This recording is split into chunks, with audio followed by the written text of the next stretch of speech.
खबरों की शुरुआत में बड़ी खबर आप जान लीजिए। लोकसभा चुनाव के लिए राजस्थान कांग्रेस ने उम्मीदवारों के नामों का पैनल तैयार कर लिया है।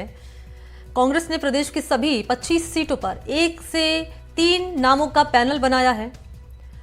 राजस्थान के 4 लोकसभा सीट ऐसी हैं जिस पर कांग्रेस ने सिंगल नाम का पैनल बनाया है। सिंगल नामों के पैनल में चित्तौड़गढ़ से उदयलाल आंजना का नाम शामिल है। कांग्रेस से नाराजगी को लेकर उदयलाल आंजना सुर्खियों में है।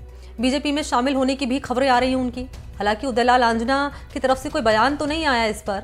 राजस्थान कांग्रेस ने सभी 25 लोकसभा सीटों के लिए उम्मीदवारों के नामों का पैनल तैयार कर लिया। केंद्रीय चुनाव समिति की बैठक में उम्मीदवारों के नाम पर चर्चा होगी। विधानसभा चुनाव में प्रत्याशियों के चयन में पीछे रही कांग्रेस अब लोकसभा चुनाव की तैयारी के मामले में बीजेपी से आगे निकलने के प्रयासों में है। कांग्रेस ने प्रदेश की सभी 25 सीटों के लिए 1 से 3 नामों का पैनल बना लिया है। दिल्ली में केंद्रीय चुनाव समिति की बैठक के बाद उम्मीदवारों के नाम तय हो सकते हैं। और जानकारी ये कि राज्य के 25 लोकसभा सीटों के लिए करीब 200 दावेदारों ने आवेदन किया है। केंद्रीय स्क्रीनिंग कमेटी ने इनमें से 60 नामों का पैनल बनाया है। तो 3 नामों का पैनल बनाया गया है। 8 लोकसभा सीटों के लिए 2-2 नामों का पैनल बनाया गया है। केंद्रीय चुनाव समिति की बैठक के बाद उम्मीदवारों के नाम पर फैसला हो सकता है। तो लोकसभा चुनाव की तैयारी में कांग्रेस पार्टी जुटी हुई है। उम्मीदवारों के नामों का पैनल तैयार कर लिया गया है। और आपको जानकारी दें कि 4 लोकसभा सीटों के लिए सिंगल नाम रखे गए हैं। सिंगल नाम पैनल में चित्तौड़गढ़ से उदयलाल आंजना का नाम शामिल है।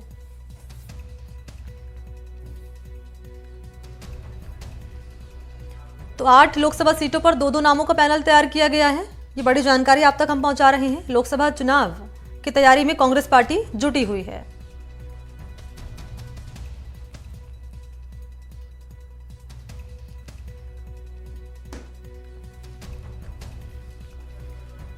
तो 25 सीटों पर यहां पर 3 नामों का पैनल बनाया गया। 1 से 3 नामों का लोकसभा सीटों के लिए 8 लोकसभा सीटों के लिए 2-2 नामों का पैनल बनाया गया है। केंद्रीय चुनाव समिति की बैठक के बाद उम्मीदवारों के नाम पर फैसला होगा। लोकसभा चुनाव की तैयारी में कांग्रेस पार्टी अब जुटी हुई है।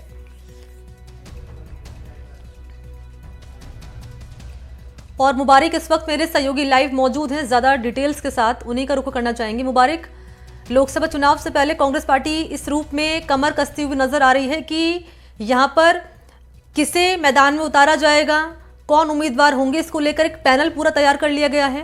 किस किस का नाम शामिल है इसमें? देखिए, राजस्थान की 25 लोकसभा सीटों पर चुनाव होने हैं। बीजेपी लगातार 2 बार यहाँ से चुनाव 25 सीटों पर जीतती आई है। ऐसे में बीजेपी का कहना है कि वो हैट्रिक लगाएंगी, तो वहीं कांग्रेस का कहीं ना कहीं ये प्रयास रहेगा कि वो इस बार जो है कम से कम खाता खोल पाए। लेकिन जो तमाम जो राजनीतिक हलचल है, तमाम नेताओं के दौरे हो रहे हैं, कांग्रेस नेता अपने स्तर पर जो है कार्यकर्ताओं के बीच जा रहे हैं, गांव में अभियानों के माध्यम से लोगों को जोड़ने का प्रयास कर रहे हैं। तो उसी को देखते हुए हर जगह से फीडबैक लिया गया। बीते दिनों कांग्रेस के कई केंद्रीय नेता जयपुर पहुंचे थे और कार्यकर्ताओं और नेताओं के साथ उन्होंने बातचीत की, चर्चा की और बैठकें हुई। तो उसके बाद एक फॉर्मूला तैयार किया गया कि हर सीट पर जो है पैनल तैयार होंगे। उसके बाद प्रदेश इलेक्शन कमेटी के पास जाएंगे। प्रदेश इलेक्शन कमेटी उसे सेंट्रल इलेक्शन कमेटी को सौंपेगी। बीते अगर हम बात करें 2 दिन पहले दिल्ली में एक बैठक का आयोजन किया गया, जहां पर प्रदेश में 25 लोकसभा सीटों पर होने वाले चुनाव को लेकर जो दावेदार थे, जिनके नाम आए थे, जिन्होंने दावेदारी की थी, उनके नामों को लेकर चर्चा की गई। उसके बाद जो है स्क्रूटनी की गई और करीब करीब लगभग कई 1 दर्जन से ज्यादा सीटें वो है जहां पर सिंगल नाम जो है पैनल में है। ऐसे में कई सीटें ऐसी भी है जहां पर 2 से 3 नाम शामिल है और कई सीटें ऐसी जहां पर 4 नाम शामिल है। तो ऐसे में अब जो अंतिम फैसला है वो केंद्रीय चुनाव समिति करेगी। उसके बाद जो है नामों की घोषणा होगी। हालांकि अब तक जो है लोकसभा चुनाव की आचार संहिता नहीं लगी है, लेकिन उससे पहले कांग्रेस अपने जो तमाम चुनाव संबंधी जो कामकाज है उनको करना चाहती है और कहीं ना कहीं पहले निर्णय इसलिए भी करना चाहती है कि जिससे कि लोकसभा चुनाव में चुनाव लड़ने के लिए जो प्रत्याशी है उसको पर्याप्त समय मिल सके, लोगों के बीच जा सके और एक ऐसे उम्मीदवार को उतारा जा सके जो कि बीजेपी को उस सीट पर चुनौती दे सके। लेकिन इनमें इंटरेस्टिंग नाम तो उदयलाल आंजना का भी सामने आ रहा है कि वो भी इस पैनल में शामिल हो सकते हैं। लेकिन ये वही उदयलाल आंजना है जिनका नाम ये भी इसको लेकर भी सामने आ रहा है कि वो बीजेपी का दामन थाम सकते हैं। क्या उसी नाराजगी को खत्म करने के लिए ये कोशिश यहाँ पर कांग्रेस पार्टी की ओर से की जा रही है क्या? देखिए मनी, अब तक जो है जिन नामों की चर्चाएं चल रही थी उन्होंने अब तक किसी ने भी बीजेपी ज्वाइन नहीं की। ऐसे में हम ये कहेंगे कि उदयलाल आंजना का हालांकि नाम नहीं था, महेंद्र सिंह मालविया का नाम वहां पर था, उदितलाल आंजना की जगह जो है राजेंद्र यादव का नाम चल रहा था। कई ऐसे नाम थे जिनको लेकर कभी जो सूत्र थे उनका कहना है कि ये लोग जा रहे हैं, ये लोग जा रहे हैं। हालांकि अब तक देखिए कोई जाता हुआ दिखाई नहीं दिया है। वो तो तब मान लेंगे कि जब चले ही जाएंगे। तो ऐसे में जब तक पार्टी में है तो पार्टी किसी को भी चुनाव लड़वा सकती है। हालांकि उदयलाल आंजना चित्तौड़ के इलाके में काफी कद्दावर नेता माने जाते हैं, वरिष्ठ कांग्रेस नेता है। तो ऐसे में पार्टी उन्हें भी चुनाव लड़वा सकती है। और कई इस बार देखिए बड़ी बात यह है कि इस बार कई नए चेहरों को भी शामिल किया जाएगा, जिसमें युवाओं को मौका दिया जाएगा। और एक फॉर्मूला वो भी सेट हो रहा था कि कई जो बड़े नेता हैं उनको भी चुनाव लड़ाए जाए, चाहे सचिन पायलट हो, पूर्व मुख्यमंत्री अशोक गहलोत हो, पीसीसी चीफ हो, हरीश चौधरी हो, ऐसे कई नाम थे। हालांकि उस पर भी अब तक सहमति नहीं बनी है। तो वो भी अपने आप में देखने वाली बात होगी कि राजस्थान के लोकसभा चुनाव में कई दिग्गज नेता भी चुनाव लड़ेंगे या फिर युवाओं को मौका मिलेगा। महिलाओं की कांग्रेस बात करती है तो ऐसे में कितनी महिलाओं को यहाँ से चुनावी मैदान में उतारा जाएगा, ये तमाम चीजें हैं वो देखने वाली बात होगी।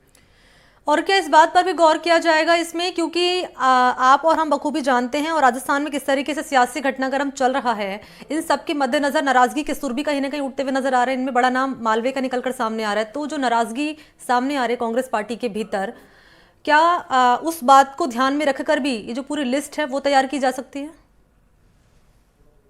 देखिए विधानसभा चुनाव में कई लोगों के टिकट काटे गए, तो ऐसे में वो लोग नाराज थे। कईयों को प्रदेश कांग्रेस कमेटी अब अपनी कार्यकारिणी में जिम्मेदारी दे रही है, तो किसी को कहाँ का कोऑर्डिनेटर नियुक्त किया गया लोकसभा चुनाव में। तो ऐसे में जो लोग इच्छुक हैं उनसे जरूर नाम मांगे गए हैं कि कौन कौन चुनाव लड़ना चाहता है। ऐसे में अंतिम फैसला जो है केंद्रीय आलाकमान कांग्रेस का करेगा। तो नाम जरूर लिए गए हैं, कई जगह एक नाम का पैनल है तो कई जगह 4 नाम तक के पैनल है। तो ऐसे में बहुत जल्द नामों की भी घोषणा हो जाएगी।